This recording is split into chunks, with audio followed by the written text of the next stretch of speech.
जिसका नाम है ताबूत सकीना। जो भी आपकी वीडियो सुन रहा होगा, इस देश में जो इजरायली यहाँ रह रहा होगा, वो मेरी बात सुनकर उसके रोवे खड़े हो जाएंगे कि इस पंडित को ताबूत सकीना के बारे में कैसे पता, क्योंकि मुसलमानों को भी इसके बारे में नहीं पता है। क्या है ताबूत सकीना, क्या है महाराज जी? ताबूत सकीना इजराइलियों की ताकत थी, यहूदियों की ताकत थी। जब ये जंग में जाया करते थे, उसी बक्से को लेके जाया करते थे। इन्होंने कई जंग फतेह की है। वो एक जादुई बक्सा था जिसे सेना निकलती थी। तौरेत की ओरिजिनल कॉपी है उसके अंदर। कई नबियों के पहने हुए कुछ उनके चीजें हैं, उनके कपड़े हैं उनके अंदर। वो एक ताकतवर बक्सा है। और जो दीवारों में जाके रोते हो ना आप लोग, ये इजरायली रोते हैं। ये पक्के मकान इनके पहला पक्का मकान बनता ही नहीं था, ये कपड़े के मकान में रहते थे। ये इजराइलियों का इतिहास है। जितने भी इजरायली मेरी वीडियो सुन रहे होंगे, उनके रोंगटे खड़े हो जाएंगे। हिंदुस्तान का एक पागल सा दिखने वाला बाल योगी महाराज मेरी पोल खोल दिया। ये लोग मतलबी होते हैं। ये लोग एक चीज मैं बताता हूँ, इनका कॉन्फ्लिक्ट क्या है इस्लाम में। अल्लाह ने 4 किताबें आसमानी भेजी, तौरेत, अंजीर और एक और है, और कुरान एक और किताब है। 4 किताबें भेजी। उन चारों में 3 किताब जो है वो एक ही उम्मत के लिए, एक नबी के हाथ से भेजी।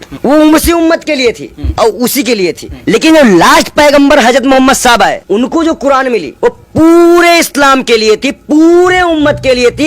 1,24,000 नबी जो कि सजदा किए हैं, नमाज पढ़े हैं हमारे नबी मोहम्मद साहब के मार्फत से। मस्जिद अक्सा में उन्होंने नमाज पढ़ाई थी 1,24,000 नबियों को। ये इस फिलिस्तीनियों का मानना है। और यहूदियों का था। हिटलर ने भगाया कुत्तों की तरह, तुमने उनसे कब्जा करवा लिया। देश के प्रधानमंत्री को अगर विदेश नीति ये बात करनी चाहिए तो क्या वो हमको बताए कि जब वो 2017-18 में फिलिस्तीन इजराइल की यात्रा जब वो किए थे, तो हाइपेनेशन थ्योरी जो उन्होंने दी थी कि ना हम इजराइल के भी साथ हैं और फिलिस्तीन के भी साथ हैं। जबकि हमारे देश में भी स्वतंत्रता सेनानी हम रह चुके हैं, हमारे लोग रह चुके हैं। हमने भी अंग्रेजों से अपने देश को आजाद कराया है। तो क्या अगर फिलिस्तीनी के हमबास, जो कि वहाँ का गांजा पट्टी का वहाँ इलेक्शन भी जीतता है, पब्लिक सपोर्ट भी करती है उसको, चरमपंथी अगर वो करते हैं, तो क्या हमारे माओवादी और नक्सलवादी ऐसे नहीं है हमारे यहाँ पर? क्या हमारे यहाँ पे और भी लोग नहीं है जो अपने लिए अधिकार मांग रहे हैं, अपने लिए अलग मांग रहे हैं? फिर आप खालिस्तान को क्या कहोगे? आप एक खालिस्तान के लिए कांग्रेस जैसा तोड़ दिए, वो आतंकवादी एजेंडे चला रहे थे आपके कहने के अनुसार। तो फिर आप भी तो ये आतंकवादी का साथ दे रहे हैं ना इजराइल का, क्योंकि वो दूसरे के मुल्क पे कब्जा कर रहा है। अमेरिका इसमें अपना बदला लेना चाह रहा है। अमेरिका चाह रहा है कि ईरान बोल दे और एक और मुसलमान कंट्री को हम तबाह बर्बाद कर दे, जैसे इराक को किए थे। ये बहुत मसला है। आप पूछो हमें कैसे पता?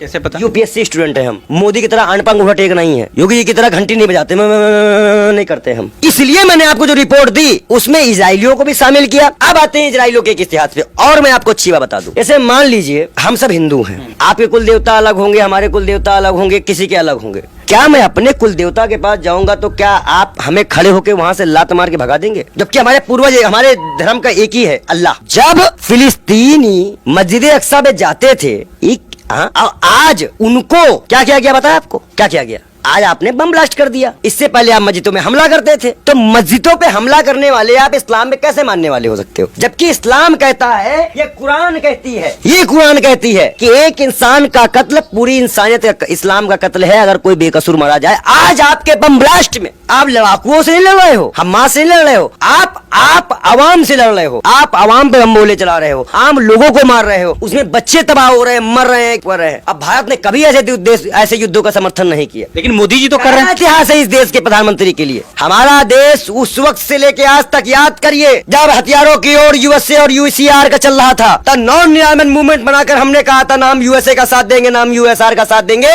हम तृतीय विश्व की मांग करके तृतीय विश्व युद्ध में हमारा संस्थापक देश रहा, नेहरू जी संस्थापक रहे थे उसके। हमने कभी हिंसा का नहीं दिया था, प्रचार किया था, निरस्त्रीकरण का प्रचार किया था। और आज तक हमें अगर पाकिस्तान के पास परमाणु ना होता तो हमें, और चाइना के पास परमाणु ना होता तो हमें परमाणु जमाने की कोई जरूरत नहीं थी। हम जियो और जीनो दे की भाषा में बात करते थे। लेकिन इस देश के प्रधानमंत्री ने काला इतिहास दिया।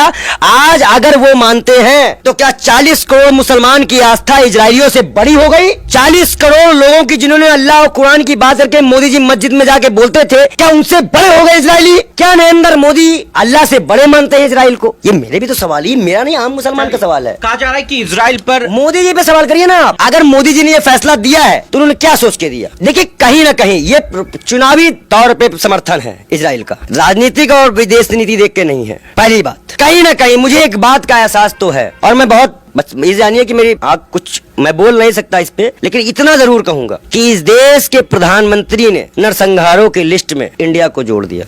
आज से इंडिया भी नरसंहारक देश में आने लेकिन लगा। कांग्रेस पार्टी ने तो फिलिस्तीन का समर्थन किया। CWC की मीटिंग में जिस तरीके से बैठक में जो कांग्रेस क्रांतिकारी होते हैं, जिन्होंने देश आजाद किया है, जिनके पूर्वज इस देश में शहीद होते हैं ना, उनको पता है फिलिस्तीनियों का दर्द। आपको पता होना चाहिए। कांग्रेस ने इस देश को आजाद कराया। महात्मा गांधी, नेहरू, सरदार वल्लभ भाई पटेल, चंद्रशेखर आजाद, भगत सिंह। अगर उस वक्त हम स्वतंत्रता सेनानी थे तो क्या आज फिलिस्तीन स्वतंत्रता सेनानी नहीं है? क्या वो आतंकवादी है? क्या वो मैं अगर अपने राम मंदिर जाऊँ, मुझे वहाँ से भगाया जाए, या मान लीजिए मुसलमान आके वहाँ कब्जा कर ले और हिंदुओं को भगाना शुरू कर दे राम मंदिर से, तो क्या हम इस चीज को अपना विरोध नहीं करेंगे? वो भी कहलाएंगे स्वतंत्रता सेनानी। शाहरुख खान ने भी तो फिलिस्तीन का समर्थन किया है पंडित जी। देखिए किया है, लेकिन मैं चाहता हूं कि सभी इस्लामिक कंट्रियां 10-15 लोगों को मिलाकर एक टीम बनाकर इंडिया से, फिलिस्तीन से, टर्की से वहां भेजे और सारी इस्लामिक कंट्रियां एक होकर इजराइल को मिटा दें, खत्म कर दें। इजराइल को खत्म कर दें।